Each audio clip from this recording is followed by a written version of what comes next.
Hey, I'm Sith King. And I'm Sonic Sons. We're the Rambling And Reviewers. today we're looking at the My Hero Academia movie, Two Heroes. Yes, we certainly are. Sorry. As he says as he plugs in the thing that wasn't plugged in. Alright. Yeah, so My Hero Academia has a movie, and according to the creator, Horikoshi, I think that's it, let's pronounce it. Yes, according to the creator, this is supposed to be canon with the series. I mean, I'd expect it to be. You know, normally when they make movies, they don't make non-canon ones. Yeah. And yeah, some elements probably aren't going to come back in the series just on the basis of it would break the story. Like having a gauntlet he can wear that makes him punch at full strength without hurting anything. Yeah. I mean, even though it would have been it probably wouldn't have been too hard for Melissa to, start sending over designs to Mai Hatsume so Mai can mass produce this stuff so that they can just make power armor for Deku. Yeah, I can only assume that it's made out of some conveniently rare unobtainium that we cannot do ever again. Well, too bad. Yeah. Oh, well.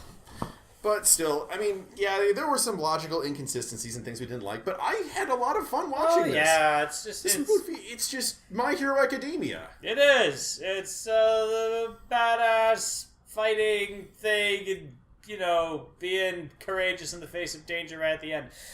It didn't really develop the characters, I felt, that much.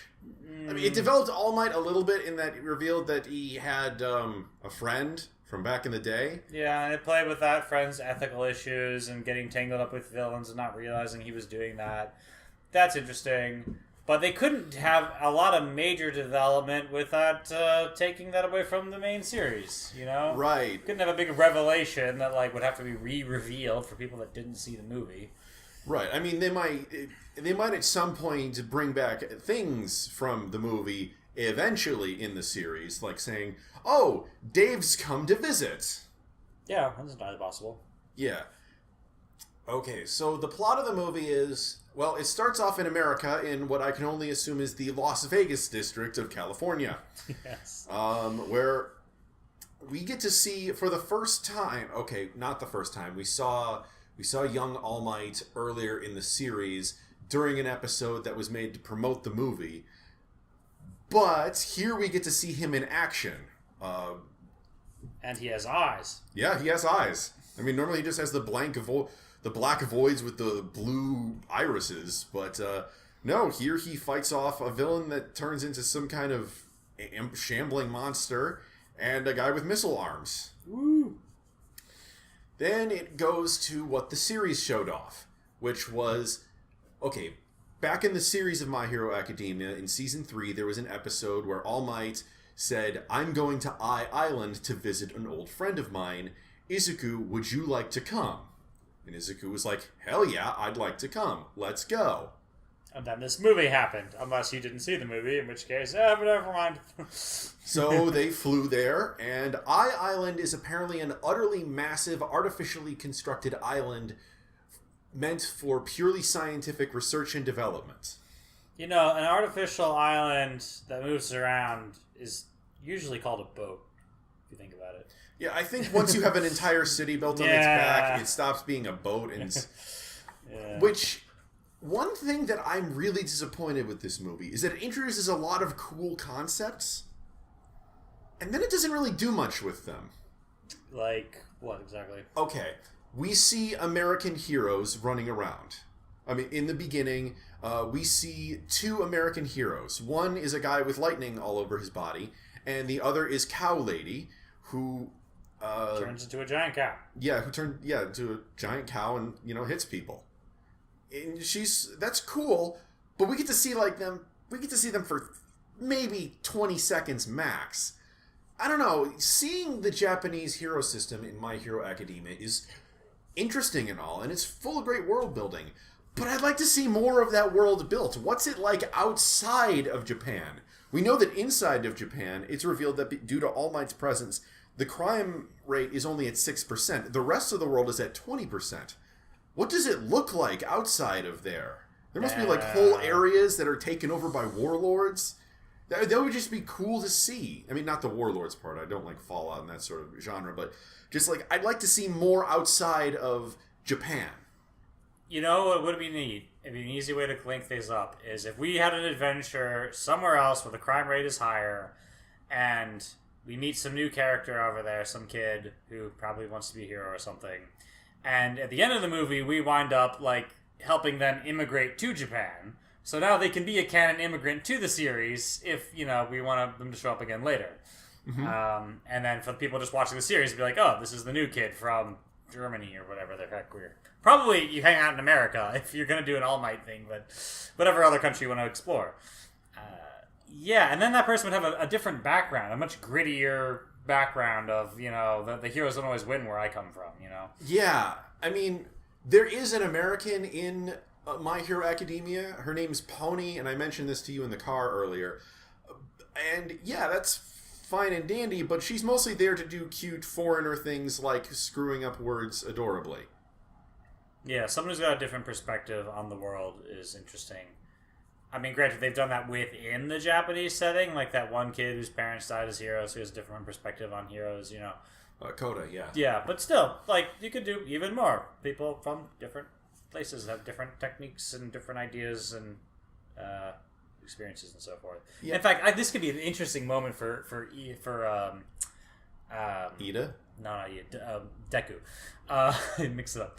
Izuku, yeah. Izuku, yeah. If he could go on, if he's in some other country, and goes on at some point giving a speech about how All Might is great and always saves everyone. And this new character could throw it in his face like, yeah, where you come from, he always saves everybody, but he's not in every nation at the same time, and where I live, everything is shit.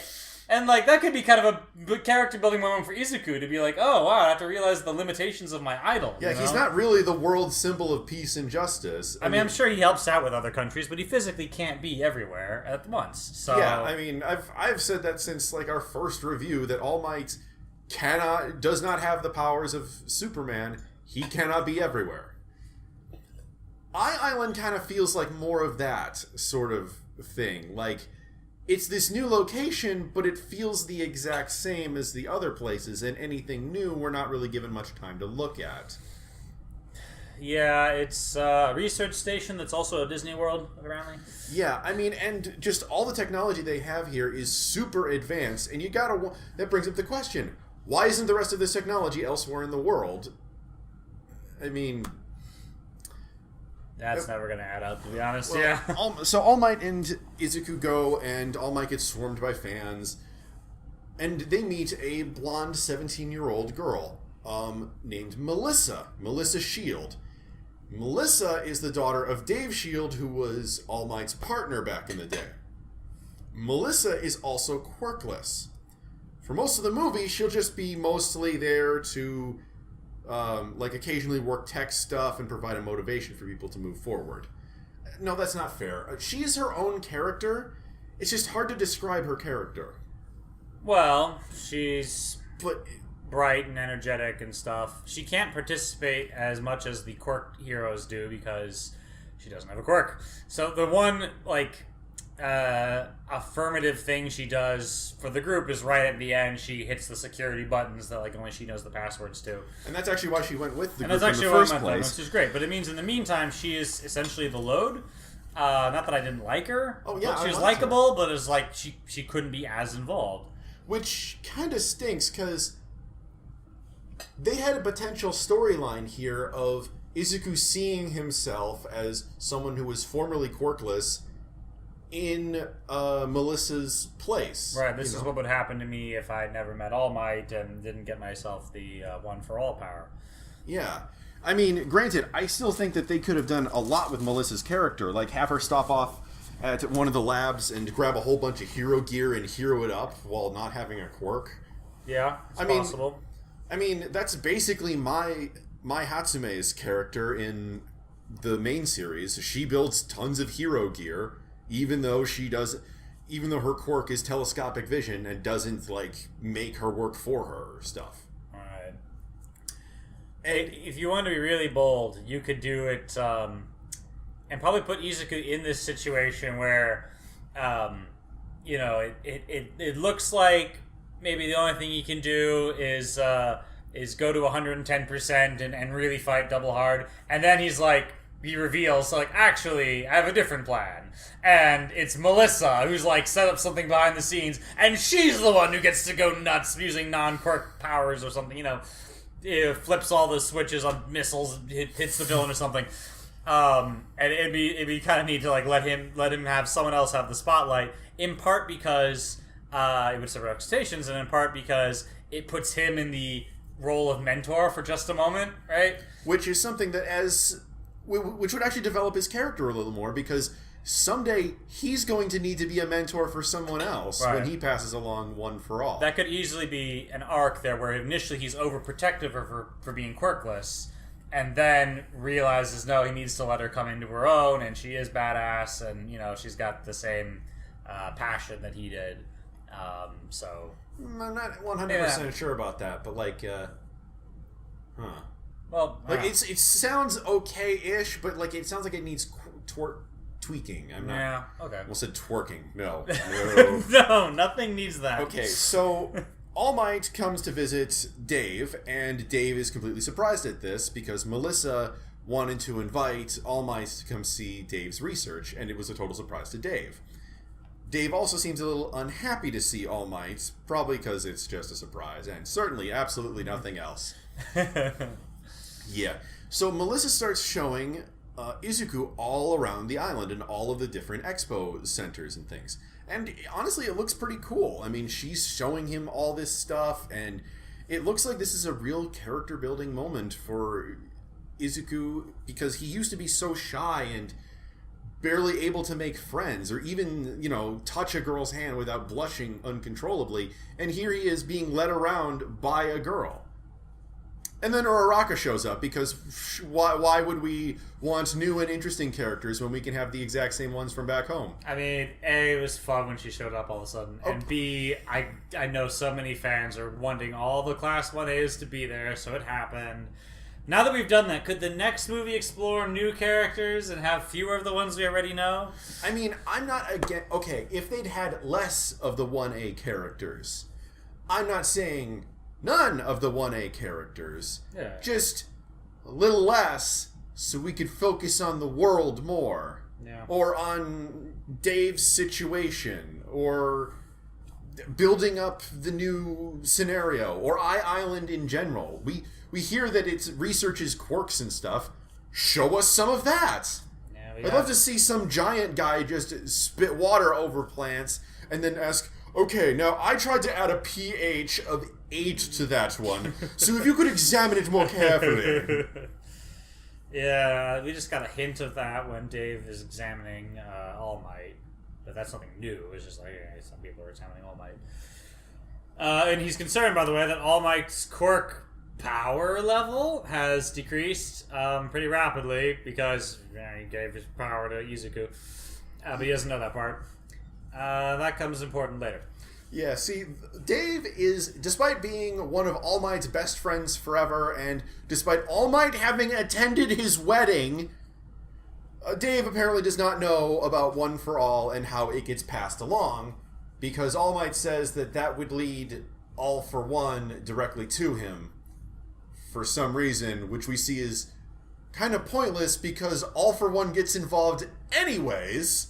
Yeah, as a plot point, that wasn't really necessary, was it? You could have just said, yeah, he knows about All for One, and maybe All Might hasn't told him that... I mean, he knows about One for All, and maybe All Might hasn't told him specifically that Izuku is his mentee, and the rest of the plot could still function. Yeah, it could, but the way it's set up right now, it seems like All Might doesn't trust this guy he's known forever.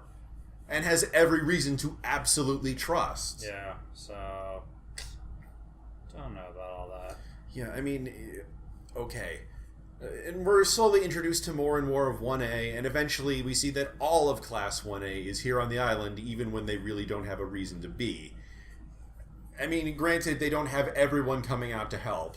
Like, a whole bunch of the characters get stuck on the sidelines, which, again, seems kind of weird. Then why, if they're not going to do anything, then why have them here? For the fans of those specific characters. Then have them back at home watching this shit on TV. Yeah, actually, could do that. You're Yeah, they don't establish that these characters have arrived if they're not gonna do anything. It's like waving around a big flag saying, look, I have a flag. It doesn't do anything, but I have a flag. And then we see what the real plot is, which is that at this party that everyone's going to, we turn the whole thing into Die Hard. Yeah, it turns out that there's villains who have broken in for the first time in ever, and they've taken over the security system for the entire island, which is weird because you'd think that a security system for the entire island would be way better defended than what looks like 12 rent-a-cops. Yeah, and actually, well, we'll get to how that happened later, but it is a little odd when you think about it. Yeah, what follows next is All Might is incapacitated, because otherwise the hostages will get executed. While Izuku, Momo, Uraraka, Kaminari, Jiro, Mineta, Ida, and I'm probably forgetting one or two, but also Melissa, all start heading to the top of the tower, fighting security robots and villains as they go. The rest of the story is pretty much just a big action piece. And also, they have Kaminari activate his semblance. His semblance? Because it was a Ruby crossover this whole time. Okay. In my defense, I have to pause for a moment. I have to give a shout-out recommendation to... On Space Battles, there is a quest you can read along the story as well. You can read the story as well, called My Huntsman Academia. I've read it all. It's really fun. It's basically replace Jean Arc with Izuku Midoriya, and All Might is also there. Yay! So it's just really fun. So I've had to mentally replace the word quirk with semblance about 1,000 times in my head for just the last week or so. Mm-hmm. So I'm sorry if I screw up, but anyways, back to the story. I've also written several omakes for it, short little side stories. I don't know if they're canon or not. Maybe not. The guy hasn't decided yet. He does once a month for deciding if that's not important at the moment. Anyways, so they go up to the top of the tower using their quirks here and there. Kaminari, I think, kind of got, taken out for reasons of the plot. Because he uses his super voltage attack or whatever, but that fries his brain. And not only does it not disable the security robots at all, but for the rest of the movie, he's in his idiot mode where he goes, yay, my brain doesn't work.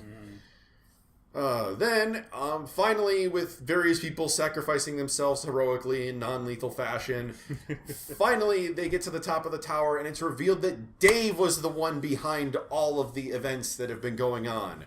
The reason? He made a super special invention that will magnify the effects of any quirk that it's used upon. And he wanted to use it on All Might to bring All Might back to his full power, because he knows that All Might's been losing that power. Except no, it was his assistant Sam, because his assistant Sam said, I can contact some fake villains who won't hurt anybody. And then he contacted some real villains because he just wanted to sell off to the highest bidder, it turns out. And then it turns out that okay, do you have the character sheet out? Oh, sorry. No. Oh, the name of that guy, yes. What was the name? See, the problem with the main bad guy is that his power is memorable. His appearance is okay, I guess, but there's a small problem. That describes literally everyone in My Hero Academia. Crowd watching the background shots of this show is kind of great because it's just so much fun to pick out all the unique character designs.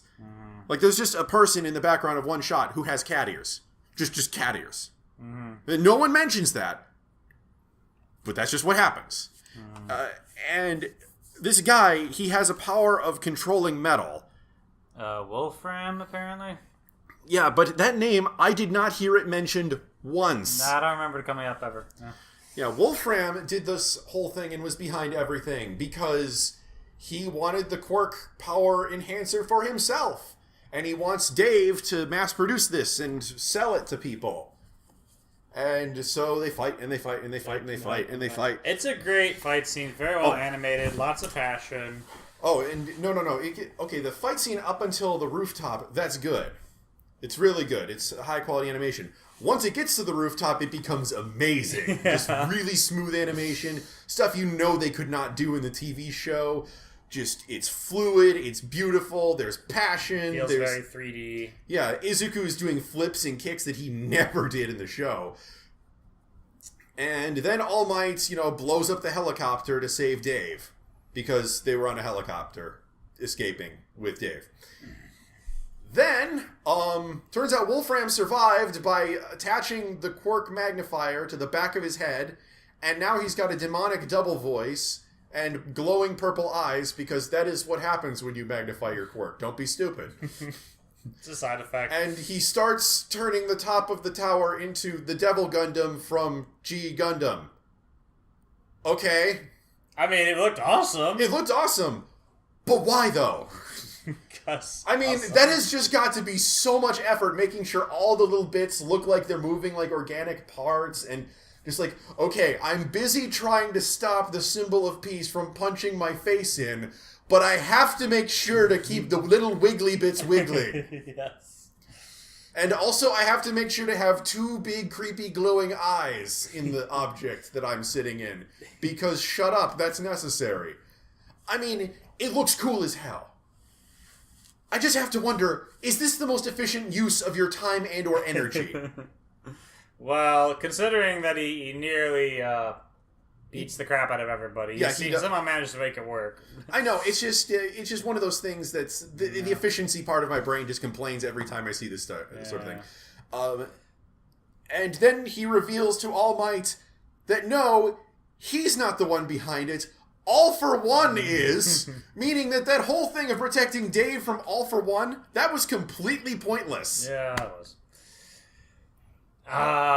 So they do an epic fight, and if you get to at the climax, you're like, oh, okay, I can see kind of what the whole high concept was of this, and why it's called Two Heroes, is they wanted to have a team up between All Might and Izuku, both running at full power. Oh, yeah. That is, like, the entire plot is building to that moment, because it's never going to happen otherwise. Well, yeah, I mean, obviously. I mean, and it is well worth it, my friends. Yeah. It is beautifully animated, wonderfully done. We did have to switch over to the Japanese voices, because we like the Japanese voices better. Although, I do have to say, Christopher Sabat doing the muscly All Might voice, I actually do prefer over the muscly All Might voice for the Japanese actor. Well, they're both fine. It's just I know which one I prefer. Anyways, so I gotta throw in some criticisms here, because we do. We aren't getting as much of a plot arc as you might hope for in this show. They talk about the characters themselves not developing as much. It is great watching Izuku take it to the max and fight double hard. Technically he does that a lot. It was good to see him do it without breaking a single bone. It was good to see him. I don't think he breaks a bone in this movie. No, he doesn't. So good for him. But it wasn't like in previous moments like this in the show, he's exercising a new way of using his power, like full cowling for the first time, or shoot star for the first time, or whatever.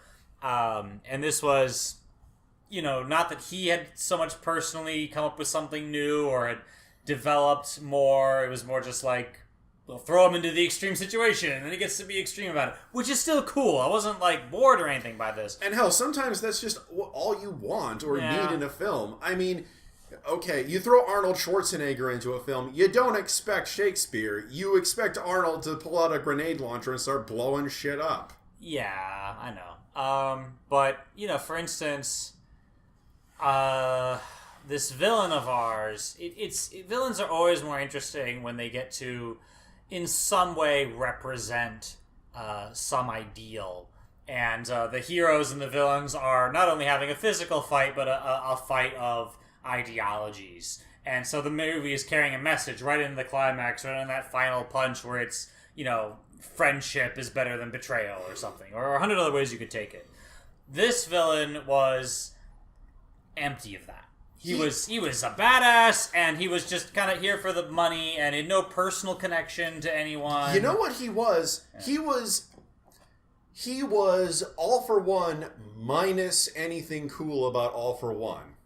Like he was like a high threat level, but he wasn't the person. No. His personal beliefs, he did spout them, but it was more about the lines of villains are awesome, heroes are to suck because you have to care for people and you believe that life has meaning. Okay. Whereas villains are gonna win because we are villains. But that's taking that, because there is a moment, I forgot. Yeah, there is a moment where he mentions that villains are superior because we don't have to care about innocent lives. Then wrap that into the climax where somehow the care of innocent lives is exactly what allows the heroes to succeed. Make it so, like, because we saved Dave, for instance, when he's an ethically ambiguous character, Dave, does something to help deactivate the device for 2 seconds in a critical moment, right? And then you see, heroism is a concept is better, and not just we are better at punching than you are. That would have made it a little more satisfying. Right. Exactly. I mean, and while I think that the All Might versus Nomu fight is one of the best fights in anime from a physical perspective, I mean, it's basically All Might punching a wall of meat. Yes, it is. And saying some awesome things while he's doing so. I mean, seriously, I can quote the entire fight from memory. But the problem, it's the same as Wolfram itself. Wolfram is not memorable. Okay, his character is not memorable. His power is, but that's not a whole character by itself. Yeah, I mean, okay, he walks in. His establishing character moment, he puts on his mask, he walks into the party and declares that he's taking the entire island hostage. What do you remember about that scene? He took the whole entire party hostage. I mean, what else was there to remember? Okay. I'll tell you what there is to remember about a scene like that. The Dark Knight, Joker enters into a party and holds everyone hostage. Yeah. What do you remember about that scene? That he was so cavalier about it. We are tonight's entertainment. I mean, there's like a weird edge to that. Where is Harvey Dent? Yeah. The way he talked was interesting, and the he even hints a little about his fake backstory about hating his father and stuff, and he was wild and interesting that way. And this guy Wolfram was more of a walking plot point. So there's that. I was just comparing it because we're talking about Die Hard to Gruber, right? Hans Gruber from the actual Die Hard, who does this whole shtick and takes over an office building and stuff. But you got to see more of his personality, more of his emotions and stuff, as he got frustrated with the death of one or another henchman or something.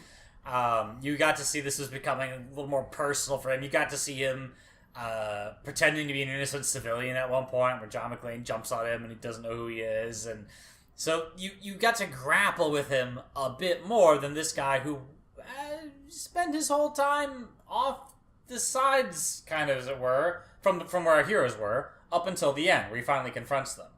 But it wasn't as built into everyone's interactions. I think it's the same problem that we have for I-Island itself, and for America. It exists to serve the plot. It is not there for its own sake as a unique piece of the world. Now you could argue that single movie villains are not going to be as memorable as multi-movie villains, or like the big bad of a franchise. Yeah. To which I point out that Khan Noonien Sung was a thing. Yeah.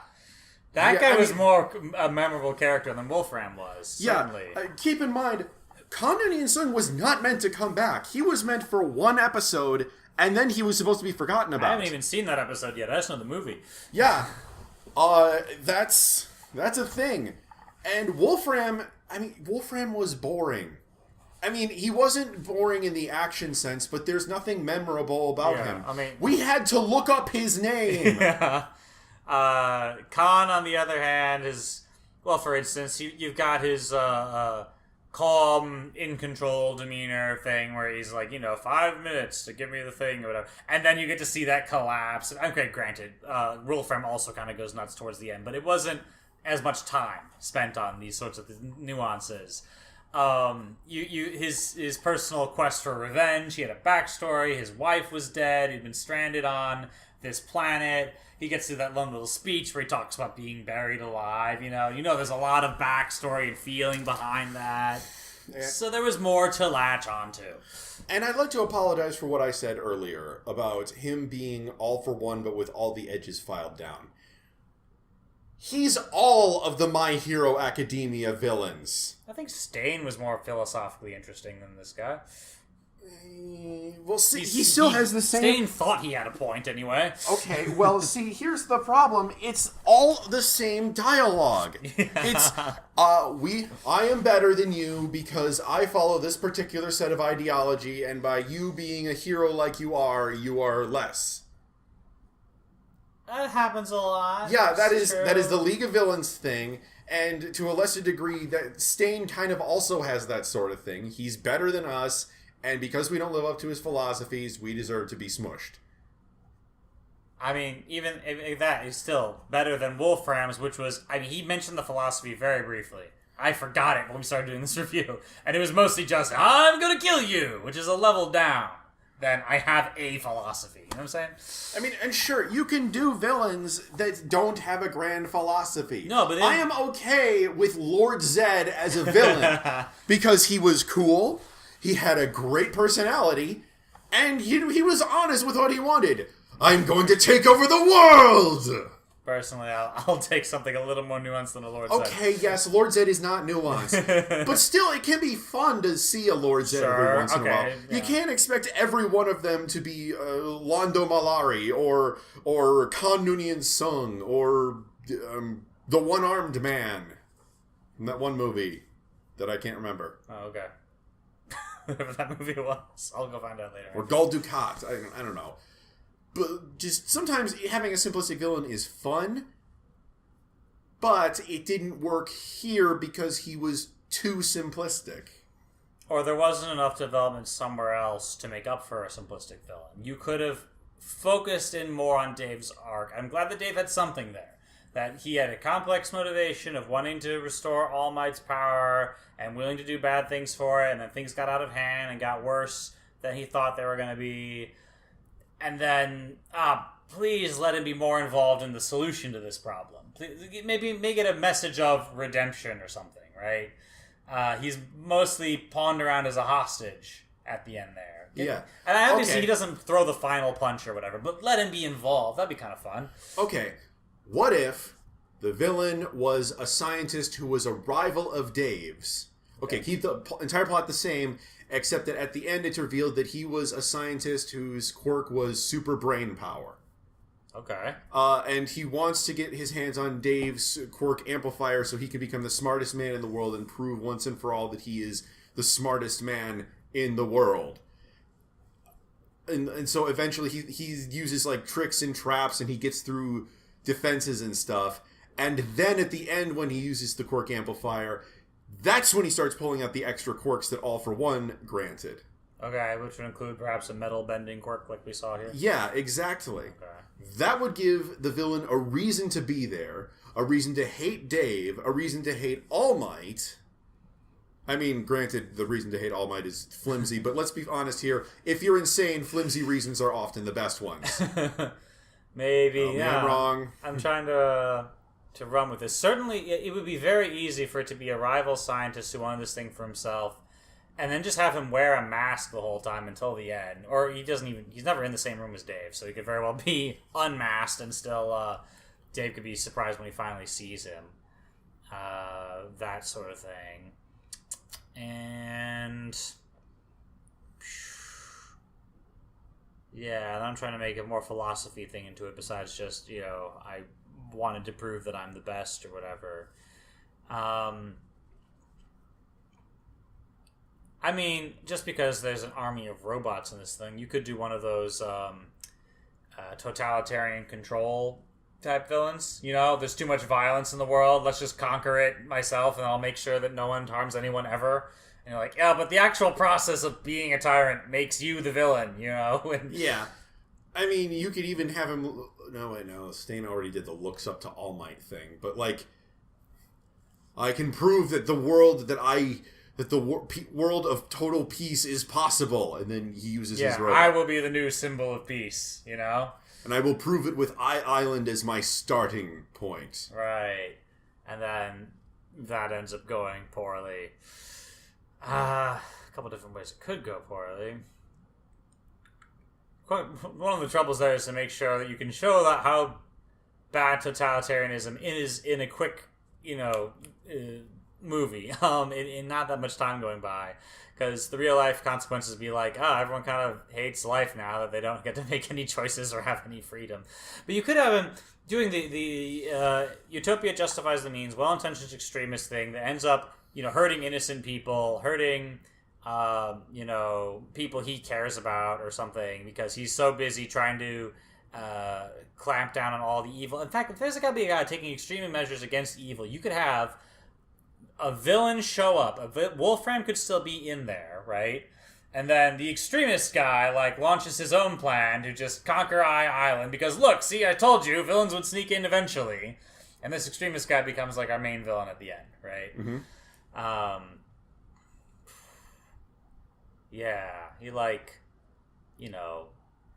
floods an area with knockout gas grenades or something. It ends up putting people in the hospital and some shit. And we have to defeat him in 2 minutes, otherwise everyone's gonna suffocate and things like that. You know what I'm saying? Yeah, those sorts of things. And then he'd be too proud to admit his mistakes, and we'd have to show you, no, damn it, you have to care about the people and not just be cavalier about civilian casualties because of your damn utopia vision or something. Also, I think Melissa should have had a bigger story arc in this one. If her motivation is to be all sciencey and crap, then have her show that sort of thing. Like I said, have her use gadgets, have her use gizmos. That is something that we don't really see in My Hero Academia outside of the Illegal series, which I still haven't read yet. Which, quirkless people fighting crime. Hell, the original concept of My Hero Academia was that Izuku would not have a quirk. Oh, really? Yeah. He was just going to be like a Batman or something? Exactly. Oh, wow. But then, eventually, Horikoshi realized that with the stuff that he was putting in there, it wouldn't really be feasible or believable for Izuku to constantly triumph over these things, so he gave him one for all. Which did work out well. But yeah, we reused what some of those ideas would have been for Izuku and bring them to Melissa. You could also easily do a temptation arc for her. She's quirkless, she wants to be amazing and impressive, and if she works with the villain in some way, that extremist guy we keep mentioning, maybe she could have that. And she ends up, turns out she had a conscience all along, and she subverted his plan right at the end here, and he could be like, wait, what? Why is my killer robot not turning on? I thought you were going to help me turn that on so we can defeat criminals. I am defeating criminals. I'm starting with you.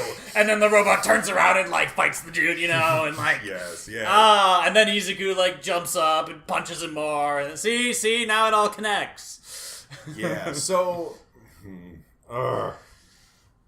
we gotta write more stuff, man. That's what we gotta do. We have all these great plot ideas.